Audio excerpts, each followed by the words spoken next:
So what prompted the idea of this whole thing was RPI has the bubbles. We do twice a year weekends of mini games, and at the last bubble there was one game that ran where I didn't play, I didn't GM, I didn't do anything. After the fact, I heard that a character sheet had ended up in 2 different packets. 2 copies had been printed and stuffed in the correct packet and an incorrect packet. And I said, how is this possible? This makes no sense. And then I went, but for new GM, what had happened, as far as anyone could piece it together, was they had printed all the packets, stapled them together, 2 of them had gotten stuck together, so when they stuck them in a packet, oh crap, we're missing John Doe's sheet. Oh, we must have forgot to print it. Let's print another one. And that would never happen if you knew what you were doing. I feel bad saying that, and then I realized, but we don't talk about stuffing. Like, I've been to every NELCO, I've been to the last few Thursday things, there's never been a panel on stuffing, there's never been a talk on stuffing, it's even in panels that are about prep, like I did one, I kind of was like, oh, yeah, and stuffing, and here's like one PowerPoint slide on what you should do, and that was it. And there's, well, it's really a lot more important than that, because you write a game, and you run a game, but in between you have to turn that game from digital to analog, and if you're not doing that correctly, then whatever game the players get isn't the game you wrote. That's how to make sure the game you wrote is the game they get. Or how did the policeman end up with cultist blue sheet, which I prevented by 10 minutes. 10 minutes before we sent packets out in one game that I floor GM'd. I was idly flipping through someone's binder, because that was a game we had binders, and found a blue sheet that summarized every cultist in a group. To a person that was not in that group. Were they investigating? They weren't investigating, but they would have found this very fascinating information that would have been disseminated very quickly. It was also the problem that the player was not one that I would have been like, oh, he would have just handed the blue sheet back. So, let's see. So first, what is stuffing? I actually, last year, when I gave my panel on runtime GMing, I mentioned stuffing, and I had someone raise their hand and go, what is stuffing? Well, different disciplines, different terms. It's turning the digital into the analog. It's how you convert a game from ideas normally these days on a computer into something the players get.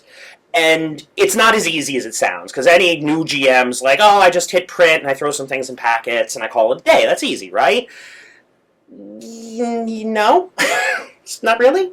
Or at least easy to understand, hard to do well. And yeah, it can ruin a game if it's not done right. So by the way I'm talking, I'm actually, everyone here I know knows the general style of game I'm talking about, but there are some styles that I don't know very well, or that, like MIT uses a very specific file format, and they do everything in LARP programs, and therefore they handle stuffing completely differently from everyone else. And I don't know it, so I can't talk about it. And basically what I'm talking about is the kind of games I get. These a lot at RPI. You get people who play a couple games and go, I love this. I want to write a LARP. And they go home, pop open a Microsoft Word, type. 6 to 10 months later, a game appears. And so that's great, but that doesn't, it's a bunch of Word files generally. So this is the idea this is for those people. This is for the new players, because we have to love the newbies, because they are our future. So first, things you can screw up in writing, because you can make your life a lot easier, a lot harder in terms of stuffing during the writing phase. And there's 2 big things you want to keep in mind when you're writing. One of them is having a stuffing list, and one of them is properly organizing your game. Now, what are these things? So there's a stuffing list. The number one most useless bit of advice people give for stuffing: have a stuffing list. Okay, should I also have a Kalamazoo and a Who's-a-What's-It? What is a stuffing list? What a stuffing list is, it's a list that has every packet in the game, every envelope in the game, and what will go into that envelope. Character A has Character A's packet. Rules. Backstory. Blue sheet. Blue sheet A, blue sheet B, whatever blue sheet. These items, not just items, but item A, item B, item C, ability A, ability B, ability C, contingency envelope, anything that will go into that packet should be on that checklist. Also, there should be a section on the checklist for all the stuff that doesn't go into packets, because that exists too. If you have a game, the old So West games, a lot of constructed items, where you might start with parts, and you go to the GMs and say, I have all of these items and this ability that says I can turn it into the digital nuke the world button. Well, I need a digital nuke the world button somewhere to hand to that player, or they're going to be annoyed with me. So I gotta make sure I have that too. And then there's file organization. So I had there's 2 games I've run recently, semi-recently. One of them hadn't run in like 20 years. So when the GM was able to retrieve the files, it was 4 emails of attachments in alphabetical order. That was every file he had for the game. No file folders, no organization. I think there was 1 zipped container for the character sheets. That was it. It was a nightmare. I had to look into every single document to figure out what the heck it was. I ended up constructing my own file system to set it up. I ran another game that was a very good game, reasonably well documented, but it was the Zork joke. It was a bunch of twisty file systems all alike. There were files 3 deep to get to useful stuff. It was a nightmare. I had no idea what any document was, and I had to read every single one of them to figure out what was going on. And these are 2 extremes of bad file organization. Either none, or just very poorly done and not logical. When you're organizing your game, you want to have folders that make sense, and some things slot very easily. Character sheets, cards, those are the big ones actually, public documents, the white sheets, blue sheets, other. And other is where the problem lies. The way to organize other is to have everything that gets printed that is other and everything that does not get printed, because the nightmare is a folder that is half printed and half not printed in a random order. Because then you have to open every document, and you're not going to remember at print time, what of these is the one I need to print? I'm going to open every document and hope they're all there and hope that they're not buried in some other file folder. So yes, Think when you're writing a game and organizing it, how do I want to make my life better 2 months or 3 months down the line? So also, a few other tips. If you're doing index cards for items, abilities, not every game does, but divider cards are the best thing ever. All a divider card is you have characters A, B, C, and D. So you put a card that is just character A in your file, and then item A, item B, item C, item D. Character name B, item C, item A, item B, item whatever they get. That way when it prints, you'll have on top, oh, this must be character A's items. Pull, pull, pull. Okay, now character B's items start. And you'll waste cards equal to the number of players. It's worth the card stock and the ink. Trust me, it's worth the money. You're spending so much anyway, it's worth it. Don't put your contingency envelopes in the same document as your character sheets. I've seen games that did this. Foambrain may have had a game where they sent out character sheets and then realized about 10 seconds after they sent them out that the contingencies were at the bottom of the character document. That this was a problem in a game that had like an amnesiac character who was getting some very nasty memories. It was an issue. And this is just, I did this when I wrote my game, my LARP Heart Manor. When I first wrote it, I did this. And then I realized how stupid it was when I went back and tried to print it.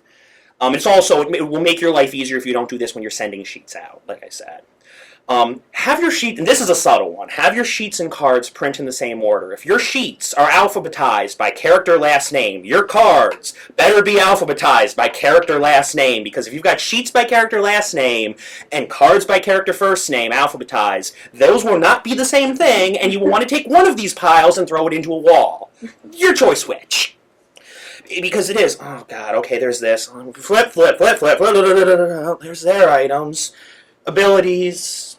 I've seen it, it's bad, you'll rip your hair out. You don't have time to rip your hair out when you're stuffing. So now we move on to the core stuffing. So we've got the classic, the 5-ish W's and the 1H.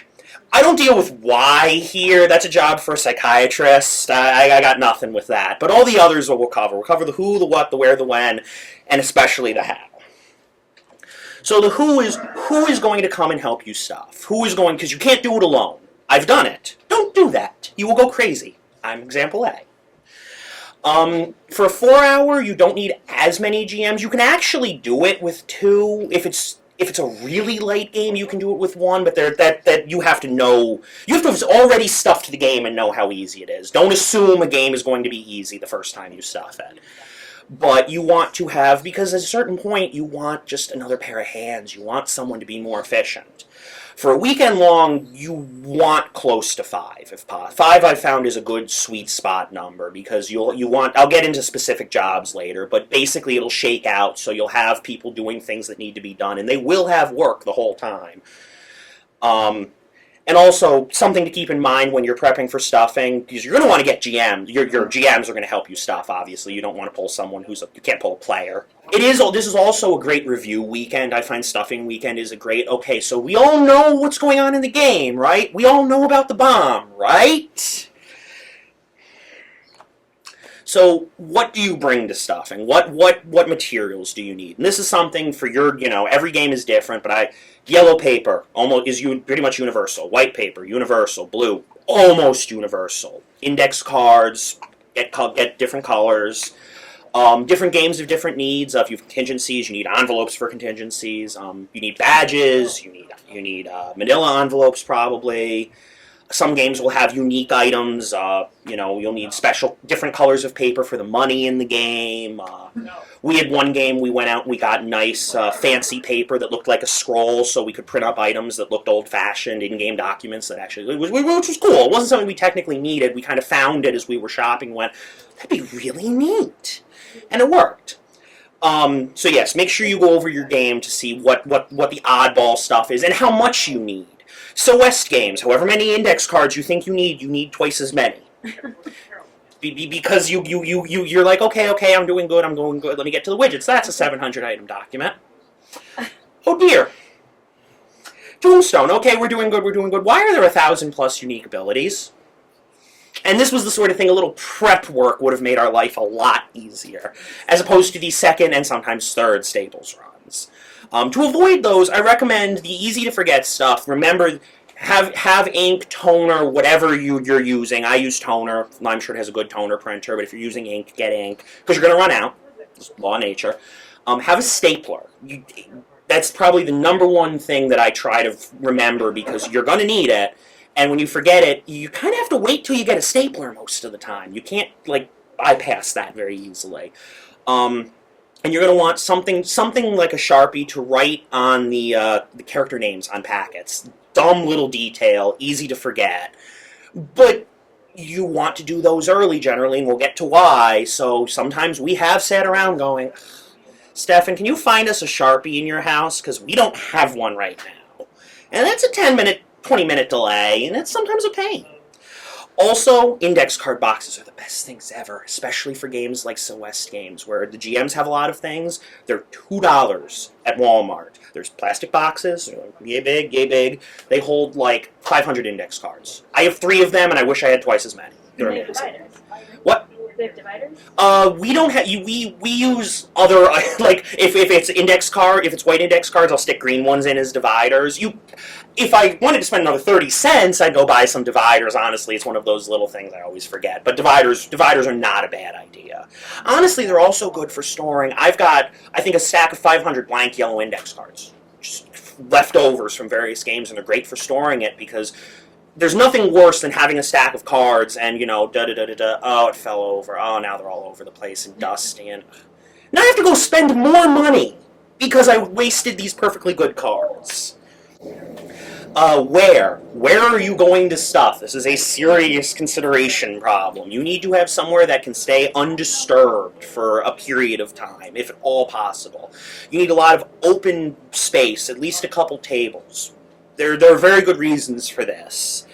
And you need power. You need every outlet on the planet. Bring power strips if there's only a couple outlets, because when you're stuffing a game, most of the time everyone has a computer open.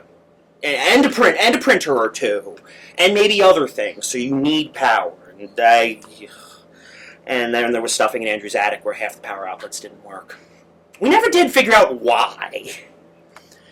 When do you stuff? If the game already exists, if you're not writing it, if there's nothing to delay you from stuffing other than logistics of getting everyone in the same place, shoot for a minimum of 2 weeks before the game. A little earlier is better. You don't always want to go too early, because if you're running a game, sometimes you won't know exactly what characters are going to be in game.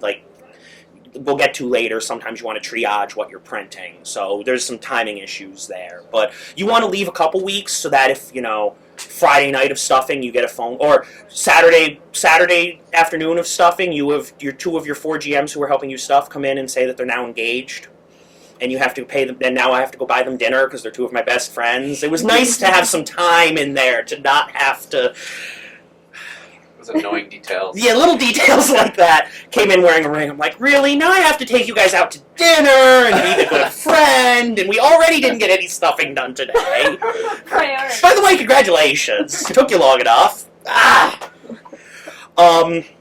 If you're writing a game, I recommend use the same deadlines, and then that have whatever stuffing is be your feature lock deadline. Don't try and change things after you've stuffed. It will only lead to pain and suffering for everyone involved. I've seen RPI games that have tried this. It has never worked well.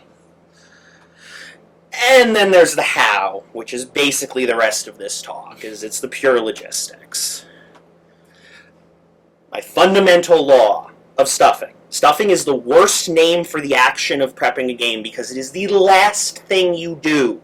The last thing you do when you are prepping a game is at the very end, you take a pile of papers and gently slide it into an envelope and repeat. Newbie GMs do this up front and they will regret it because they will have things like, we're missing a character packet. Well, we could go through every envelope that we've already filled with paper, but if you ever tried to look in an envelope that's filled with paper that you don't want to pull anything out of, it's a nightmare. You can't find anything. The last thing you do is put anything into a manila envelope. If you take nothing else away from this, take that away. So, you've got all your stuff. You walk in, you set up. Okay, we're good to go. Who's doing what? Have someone on the printer. You have a computer hooked to the printer. Printer should always be working. You should always have someone on the printer whose job it is making sure that stuff is queued up and that they're keeping track of what the next thing you're going to print is.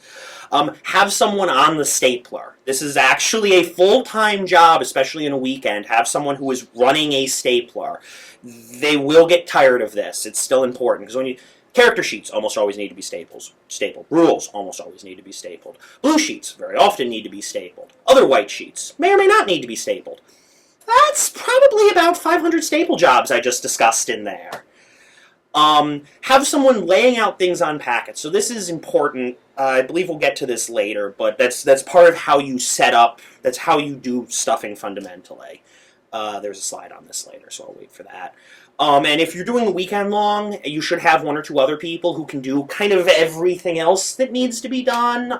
Contingency envelopes, I think I cover some of these on the next. Yeah. Contingency envelopes, handwriting for packet names, and handwriting the contingency envelopes, actually. Cutting out money. There's a lot of little jobs that need to get done, and so having a couple extra hands to, hey, can you guys sort this out? Hey, can you guys set this up is a really good thing to have. Also, on a side note, for prepping contingency envelopes, nested contingency envelopes are a nightmare, because when you have to fit... We had one game with a character who was well known to be something of a bastard and a murderer, and he had a contingency envelope for open if someone says, you killed my father. And he, fully expects this to be a normal envelope. He opens it up. Inside there are 7 smaller envelopes, and a note saying, please expand. This is not a narrow enough definition for me. And trying to get all 7 of those, we have one GM who is very, very good at folding things very tightly, and it turns out this is where he found his calling with this skill. Because it's very useful. You can hand you with 6 deep nested envelopes in the next game. Printing. As I said, printer. Always should be humming. Something should always be coming off the printer. Index cards. If I had one complaint, one question from RPI LARPers that I hate, it's, how do I print index cards? I almost brought the printer. I actually forgot. You go to Walmart, you buy an HP LaserJet 1100. It's about a $30 printer. It's the easiest thing to set up. You set it up, you stick cards in, and you hit print. You're done. Not that complicated. Please stop asking me. Your printer, you, by the way, will have a very good chance of having the printer die, especially if you are using the $30 printers. I think Andrew had an average of about 1.2 printers a game that he killed. Just bury it and move on. It's a printer. It dies. Don't, especially the cheap ones, don't be like, oh no, maybe we can fix it. Maybe, no, you're wasting time. Go buy a new one.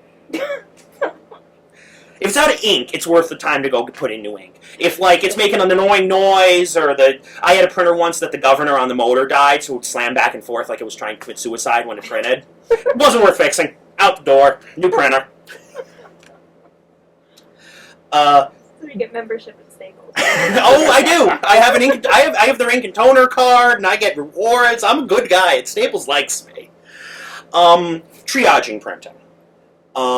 When you're setting up what you're printing, try to print everything in one paper color at a time, because you want to minimize shifting of paper. Especially, what's really bad is if you forget and you're like, oh, I print sheets. Oh, let me print rules. Why are the rules coming out in yellow? Dear. Because now you've just wasted relatively expensive, well, not expensive paper, but more expensive paper than white. And you've got a bunch of paper you get to waste, which is great. I have an order. It doesn't necessarily have to be the order you use, but I recommend doing rules and doing white paper stuff first, then yellow, then blue, and then cards. And anything else that's odd, you fit in yourself. I mean, I don't know your game. If you need 10 different paper colors, you may have made some mistakes in your life, but that's your problem to figure out how to do it. Importantly, check your collating settings. If you don't know what that is, if you have, say, a 10-page document, like, say, the rules, right? Easily the best example. There's two ways you can have it print. You can have it print page 1, page 2, page 3, page 4, 10, page 1, page 2, page 3, which is obviously what you want. It can also be set to page 1, page 1, page 1, page 1, page 1, 50 times. Page 2, page 2, page 2, page 2, page 2, 50 times. This is as bad as it sounds. I've wasted half a ream of paper on this problem, because it sounds like, oh, you can just put it to... No, don't try and save it. It's done. You've wasted the paper. Congratulations. Because trying to put it all together, you're just going to mess it up. Because it's terrible having... rules, maybe you can tell if, oh, look, we accidentally lost a page, because rules everyone can share. What if it's a blue sheet, and someone doesn't realize they're missing a page 4 of a 5-page blue sheet? You know, there happens to be a paragraph break, so it's somewhat natural. You don't know. They don't know. You find out after game. This is terrible. Don't do it. Check your collating settings. Tips for printing. I recommend any public documents, print out a couple extra copies, especially rules. I did this after I got tired of watching Andrew at every rules briefing he ever gave, starting by borrowing someone's rules packet, because this is not how you do it. You print out. I always print out 2 or 3 extra copies, especially. Very often, at least once per game, someone will lose a packet. Someone will, I left my packet at home, I lost it, I don't know where it is. Okay. And it's easier, like, yeah, you're going to have to run off a new character sheet, you're going to have to run off new items and abilities. It's nice if you can go to the stuff like the white sheets and maybe the blue sheets and just flip. Okay, here you go, here's this stuff. I can at least save a few minutes on the printer.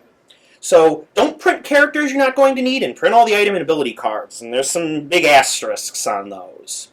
With character sheets, if you're running a 70-player game and you only are using 30 characters, don't print all 70 character sheets. You are wasting time and paper. Even if you get recasts, how many do you think you're going to need? 5? 10's a 30% death rate, don't forget. So that'd be a lot of turnover. Now, item and ability cards, on the other hand, in general, because they're formatted in one big document, trying to print chunks of them will take so much extra time. Okay, what's the page spread on this character? What's this chunk of page spread? That it's better just printing them all. Now, at the same time, when I ran masks, even though we didn't use all the characters as cast characters, because we had NPCs, we ended up running off most of the sheets anyway, so that when we needed cast, we could just throw a sheet at them, and I didn't have to go, oh, who do I want to put in? I gotta run their sheet off. I could just hand it to them. And for Tombstone, yeah, it was a pain, but it was 1,000+ unique ability cards. I was not going to print all of them. I think I cut it down to 800, and this is still the most I've ever printed for a game. They beat Sil West. I didn't know this was possible. Laying out packets. This is an important, this feeds back into the last thing you do is put things in an envelope. That's because the way I learned stuffing, and I've never seen a reason to change it. You write character names on every manila envelope. Which is to say, whatever public names whatever name you want players to see on their packet, whatever name players are okay with. You lay them face out, so the name is facing you. Lay them out, nice in character order, on whatever surface you have, table, floor, whatever. Then you lay out, basically you're laying out the game. You're laying out every document that will go in that packet on top of that packet. So that way, if you get halfway through and wonder, did I remember to print that? Instead of going, oh, let me fumble through a packet, I can just look, I can pick it up and flip, flip, flip, flip, flip. Okay, good. It's there, or it's not, and then I need to print it. And this is when I first started stuffing a game, I got about 2 minutes into trying to actually put things into packets before Jen Ash, who's an old Foam Brain GM, came running over yelling at me, "Stop, stop, stop, stop!" And then she explained the rules of life to me, and it worked great. And ever since, I've seen so many new GMs who don't know it, and it ends up causing problems. So you want to lay out, I recommend white sheets first, because everyone gets them. Any document that everyone gets, you can just put on every packet, no problem. Check, check, check, check, check, check, check, check, check. Very easy, am I done? I don't see any manila, I see a bunch of white. Moving on. Then probably something like sheets, which is something that goes on every packet, but you need to make sure it goes on the right packet. This is important, but again, if you've printed out one copy of every sheet, and you're laying one on every packet at the end, if there's any packets that are still showing white, well, you probably messed up somewhere. Go and check. Check them all. Don't instantly assume, oh, I must not have printed it. Have faith in yourself. Check a couple times before you realize you're an idiot. And then probably blue sheets, because blue sheets don't go to everyone, and at the end of it. So with blue sheets, you want to lay out, okay, cultist, the Cthulhu cult blue sheet. Let's print out the copies we need. Let's take the copies we need of that. Lay out. Okay, are those in the right place? Yep, those are all right. Repeat that for every blue sheet. And the last thing you probably want to do in this vein is cards, because if you mix cards in, then you've mixed cards in, and cards can vanish into the depths of a packet and never reappear. I've seen them. I've seen them slide in between the pages of a character sheet, and rules are more common, and I'll have a player swear blind, I don't have this ability card. My sheet says I should have the ability card. I don't have it. I guess I'll print you up another one, and 10 minutes ago come back, oh, it was stuck in my rules. They'll be like, I had it upside down shaking, and I didn't see it, and I was flipping through and found it. Great. So put cards on top so that doesn't happen, at least when you're prepping for stuffing. Badges, I haven't really talked about badges because there's really only two places badges fall. They're either, okay, everyone has a badge because everyone's got a name that's not their own and you need to know what it is, so it's important, so, whatever. Or it is the most important thing in your game and it's a major mechanic and it's hugely important, you need to make sure you get it perfectly right. Masks is a good example of that second one. Where you have secret identities, where everyone has a secret identity because you're all superheroes. So it really matters. Some games use color to determine for different things on badges. That's very important. You need to make sure you get it right. Some games, Torch of Freedom, use badges as like, your age and a character number and circles you were in and a ton of information on your badge. So it's important. So if it's an important element of your game, make sure you get it done, make sure you do it right. If it's not, and I would be a hypocrite not to say this, if there's one thing that will get shoved off stuffing weekend because we run out of time, it's almost always badges. Because even if you've stuffed a packet otherwise, if all a badge is a piece of plastic and a single card, and it's a card that has the exact same name that goes on the front of the packet, it's really easy to just slot them in. And it's not, and if they're all public names, it doesn't matter if you mess it up. Someone will go, oh, this isn't my badge. Hey Joe, I guess this is yours. And everyone kind of shrugs and moves on in life. So if you got to if you have to push something off, I recommend badges. So this is kind of a catch-all, whatever your game does that is special, because almost every game has got some weird mechanic or some other thing that I can't really cover here. So all I can say about that is keep your mind on it. Don't forget it. Make sure that you get all the boilerplate stuff out of the way, so maybe you could even have another pair of eyes to be like, okay, let's get this part right, because this is different from what we normally do. So let's make sure we get it right. Other than that, it's up to you, whatever you're doing, you know your system better than I do. So sanity checking after everything is nicely laid out. You should pull out that stuffing list, because you have a stuffing list, right? Right? We discussed this. And you check every packet. Just take it from the top. Okay, packet A. Okay, does it have? Check, check, check, check, check, check, check, check, check. Yep, it's all here. Check, check, check, check, check, check, check, check. Okay, good. Next character. It's boring, but if you don't do it, you will inevitably find that you missed something. So do it now and trade a little boredom for players screaming in your face on Saturday morning. Importantly, also make sure you check the stuff that isn't packets but still needs to come to game. All the stuff that you printed for the GMs or that'll come out later. Because very often the GM-held stuff is stuff players will want kind of right then and there. Hey, I just finished this great MacGuffin, now I gotta go do my plot, please, give me my MacGuffin. Give me a minute? What do you mean, give me a minute? Doesn't really work. So check all that too. I say use GM packets. I almost always have. I have extra white sheets. I have extra blue sheets. I'll take an extra middle envelope. Write GM packet. It's the one time I write because it doesn't matter how bad my handwriting is for something the GMs see, and just stuff everything in there. Because at game, pull it out, look through it, make sure you got stuff there. That's less majorly important unless you have some document that if you have things that are both important to the players and they will get at some point in the game, keep them separate, but most games don't do that, asterisk, knock on wood.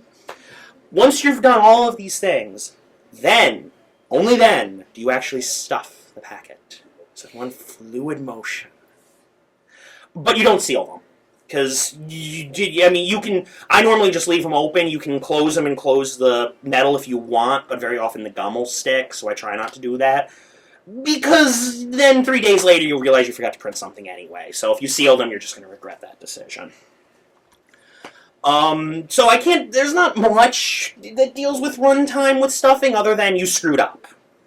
So the best I can say is if Saturday of runtime, someone comes to you, I never got blah, blah, blah, blah, blah.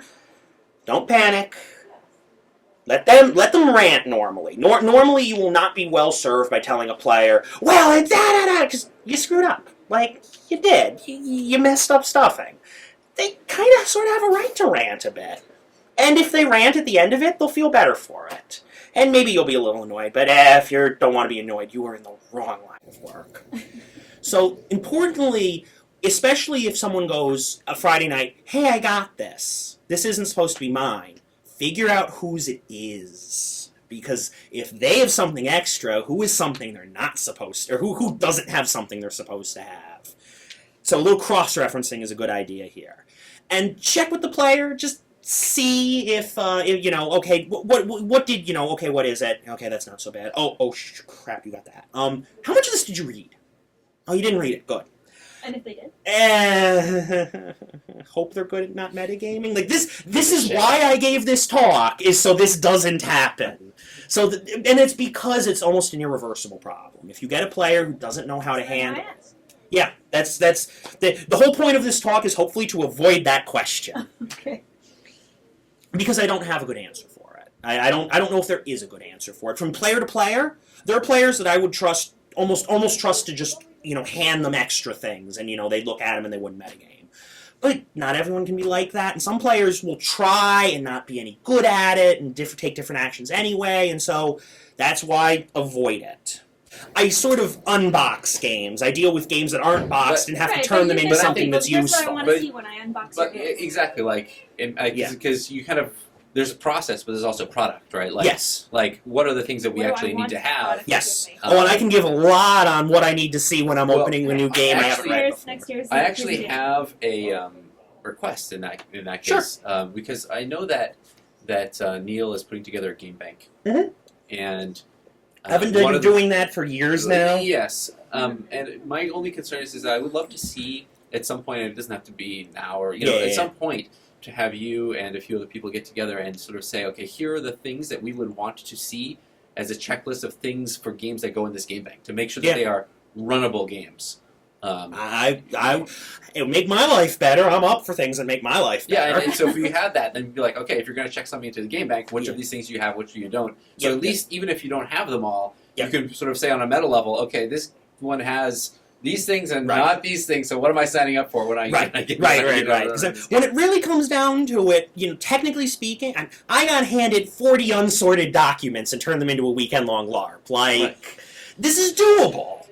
It's just a lot of work, and not everyone can do it. And for Game Bank, you want to make it as turnkey as possible for the GM, because it's the GMs who are, hey, I did LARPing at college, and now I'm at grad school somewhere else, and I want to run some. We have a GM who's a former Phone Brain GM who did that, who did RPI and went to grad school, he was like, well, I want to run some stuff. And he was able to just go, hey, Andrew, can you send me, the phone brain copy of Mary Celeste, which is 3 times better than the old Game Bank version. I have the old Game Bank version. It's pretty bad.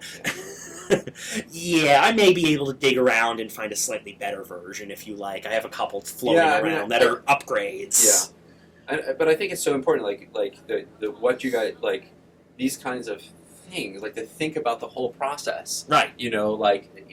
There's so many little things that people get tripped up on. Oh, yeah. So many. Because you don't think about them and you don't know. I mean, a lot of my experience I learned by failing. It's not that any one thing is like, oh my god, I had this brilliant inspiration. It's, it's so much, you look at it and you're like, oh, this is so obvious, all I need to do is do this. Right, but the process generates, like you're saying, like, the one thing, don't put the sheets until the end. Yeah. It's brilliant because it generates mistakes when you do that. Right, and no one thinks in those terms. Because you're not expecting to make mistakes. Right. You don't get to be like, well, when I make the mistake there, No, it takes until your 4th or 5th game before you realize you will make a ton of mistakes that you have to correct. Logistics are boring, but if you mess them up, it's bad. Yeah. And if you get them right, it will make your life so much better. I can print stuff a weekend-long LARP in a weekend. Like, not a lot of people can actually do that, it turns out. That's a skill. And it's a learned skill. And it took practice and training and thinking about it. And it will make your life better. And it will make your players happier. It'll make your GMs happier if they don't have to spend 3 weekends stuffing. What about digital distribution of stuff so that you don't actually have physical copies? That's actually I've been interested in digital distribution, and it sounds great, and it is great for some things. I always want to send rules out early, because the earlier you send rules out, the better, the more they're going to actually, the better chance the players will read the rules. Can't tell you how many times I've sent things out that players just don't feel like reading. Sheets, same thing, but I find at game, 10, 20 years from now, when everyone has one of these smartphones, then it'll be doable because players want to reference what they get. So if everyone has one of these, they can do it. These days, especially college, I run a lot of college games, and there's always the college students who don't have the money to have a smartphone. So I find that at some level we still need paper distribution. I think there is a chance that will change. I think as technology becomes more ubiquitous, that will shift. But right now, digital distribution is a good first step for getting documents out before game, but at game, players are still going to want physical documents. I think I was thinking more about sending the files to the players and then having the players print it out. And then just distributing the item cards on game day.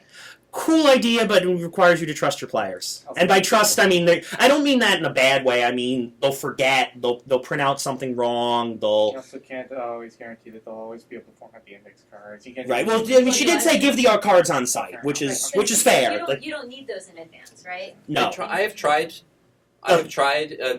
saying, hey, here's your character sheets, print them yourself, especially if they're really simple situations, so that and a lot of people appear, like in Intercom, they'll appear with their own character sheets because they want to read them. Yeah, they'll print them out anyway. They'll make comments on them or notes and things like that. But then but it's still expected that they're going to provide it for you. And if you don't have it, then no one has it. Right. And you're sort of stuck in that situation. Although theoretically you could do like print on demand at that point. You could. It all depends on how simple the game is. Right.